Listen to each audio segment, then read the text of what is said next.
Hey everybody, I'm going to show you how to make your own Dippin' Dots. It's really simple ingredients. Pretty much all you need is ice cream, some random cups and bowls, flavor injectors, and the hardest thing to get is going to be liquid nitrogen. So if you have liquid nitrogen, this is so easy. If you don't have liquid nitrogen, find some. Okay? First thing I did is I got Neapolitan ice cream, which is chocolate, vanilla, and strawberry. And you can't start with frozen ice cream, you have to melt it. So I'm going to put it in the microwave just enough to get it liquidy.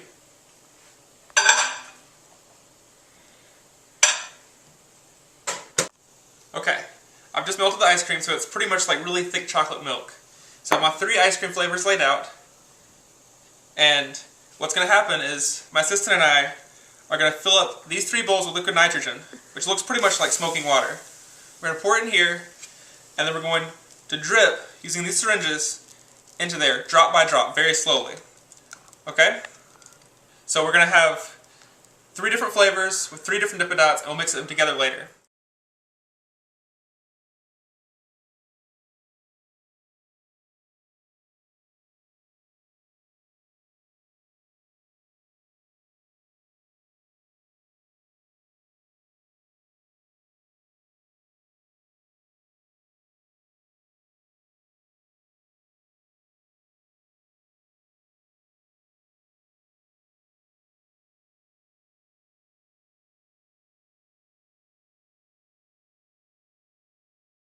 Okay, we've just finished dripping our Dippin' Dots, and if you go too quickly, it'll make these big, huge ice cream clumps.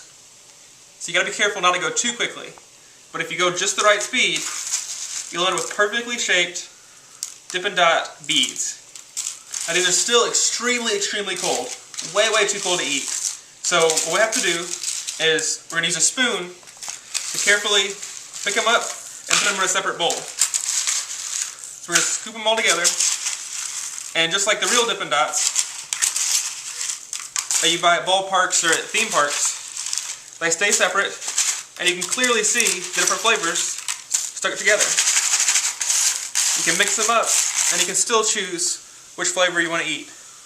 I'm going to finish putting these in the bowl, and in just a minute they'll be warm enough to eat.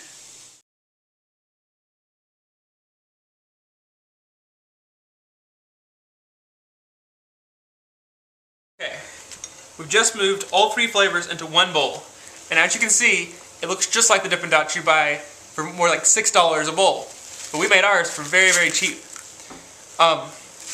These still have a pretty good ways to cool off. They're still about negative 300 degrees Fahrenheit, which is crazy cold. So you have to wait for them to get almost about to melt so they won't burn your tongue.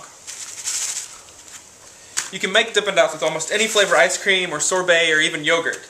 But the one thing I'd recommend not using is ice cream that has chunks in it, like strawberry chunks or walnuts or even chocolate chunks, because that'll just clog up the thing and make a really gross mess. So if it's smooth ice cream, you can just melt it, drip it in liquid nitrogen, and you have your own Dippin' Dots. Okay, it's been about 10 minutes since we finished putting our Dippin' Dots into the bowl, and all I've been doing has been constantly stirring them to make sure they heat evenly. If you don't stir them, and you don't let them warm up enough, you'll get frostbite on your mouth and your tongue. It'll stick like you're licking a metal pole in the winter. It's very painful, and I don't recommend doing it at all. So make sure they're plenty warm. They're just about to melt. But now that they're ready, they're just like store-bought Dippin' Dots, and they're ready to eat.